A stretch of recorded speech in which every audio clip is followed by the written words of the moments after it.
Assalamualaikum warahmatullahi wabarakatuh. Apa kabar mahasiswa-mahasiswi Jakarta yang tangguh? Ya, terkait belum meredanya COVID-19, maka saya akan memberikan tutorial ujian tengah semester untuk mata kuliah jurnalistik majalah, yaitu merumuskan demografis pembaca dari cover majalah. Oke, yang pertama kali dilakukan adalah cobalah untuk menggoogling dengan kata kunci cover majalah atau magazine cover atau image cover. Pilih aja apapun itu majalahnya. Yang penting setiap mahasiswa atau mahasiswi tidak memilih cover yang sama atau majalah dengan tema yang sama. Nah, setelah teman-teman memiliki pilihan cover masing-masing, ini saat yang paling asik yaitu untuk menganalisis covernya. Yang pertama, perhatikan dulu siapa model covernya. Laki-laki atau perempuan, si Budi atau si Ani, atau si Budi dan si Ani. Atau bisa juga dia dalam bentuk benda, dalam bentuk gadget misalnya, atau pemandangan alam, atau malah hal-hal yang lain. Jadi, coba lihat segala hal yang melekat yang ada pada tampilan utama cover. Kalau manusia tentunya akan lebih mudah, kita bisa melihat apa yang dia kenakan, dan kemudian seperti apa gayanya, dan kemudian kita juga bisa menentukan usianya berapa. Oke, selanjutnya kita analisis juga cover line atau judul-judul utama. Why cover line? Karena cover line akan sangat erat kaitannya dengan pilar-pilar majalah atau bagian-bagian terpenting majalah yang terkait dengan kebutuhan masyarakat dan kemudian dihubungkan dengan iklan yang bisa masuk di majalah tersebut. Nah, setelah kita analisis cover lainnya atau judul-judul yang ada di halaman depan tersebut, kita lihat tagline-nya apa.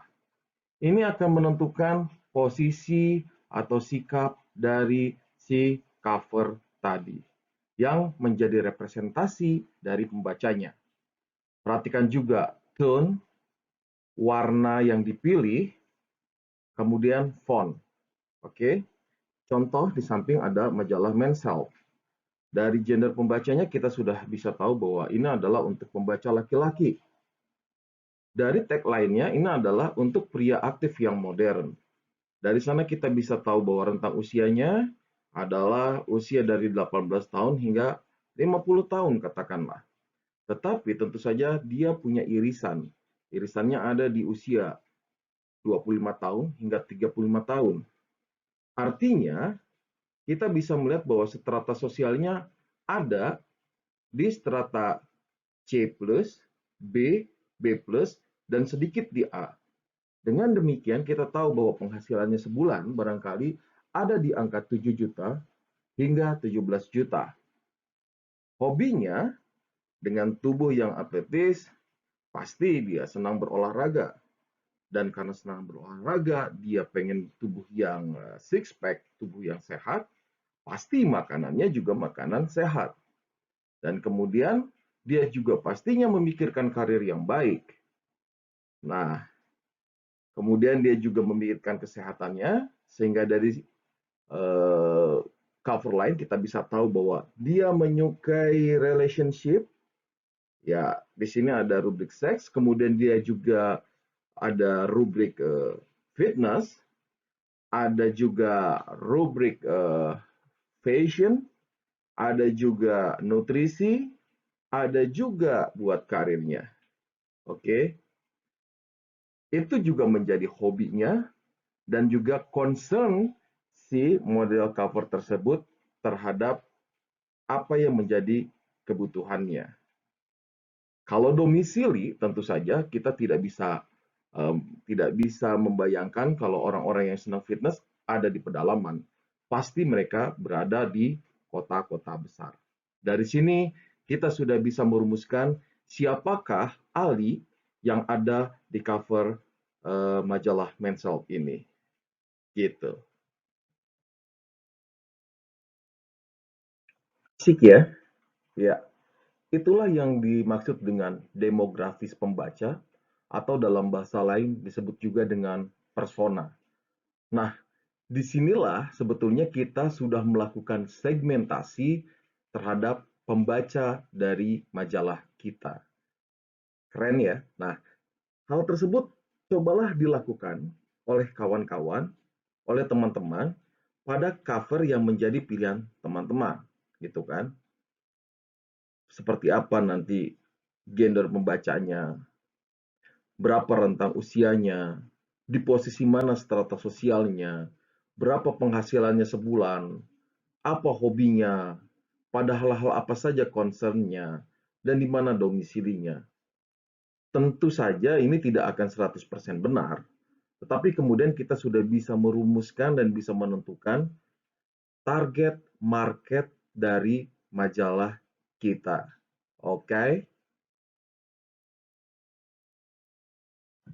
terdengar mudah? Tidak juga, karena begitu kita salah memilih demografis pembaca, salah menentukan segmentasi pembaca, majalah kita tidak akan laku di pasaran dan juga kita akan kesulitan untuk mencari produk-produk yang sesuai dengan target market pembaca kita. Nah, loh. Nah, yang paling penting adalah teman-temanku yang baik, kita tidak bisa berandai-andai untuk membuat sebuah majalah. Karena itu dibutuhkan data dan fakta. Dari mana datanya? Barangkali dari survei Megatrends global, mungkin juga dari survei nasional, atau dari AC Nielsen. Nah, inilah yang membuat teman-teman nanti akan mendapatkan nilai yang baik di sisi sebelah kanan karena effortnya tentu lebih berat ketimbang kita cuma mereka-reka siapa demografis pembaca kita. Oke, selamat mengerjakan. Untuk hasilnya nanti akan saya beritahu via WA atau di laman YouTube saya karena kita masih menantikan kabar selanjutnya dari pihak kampus. Sukses dan semangat selalu.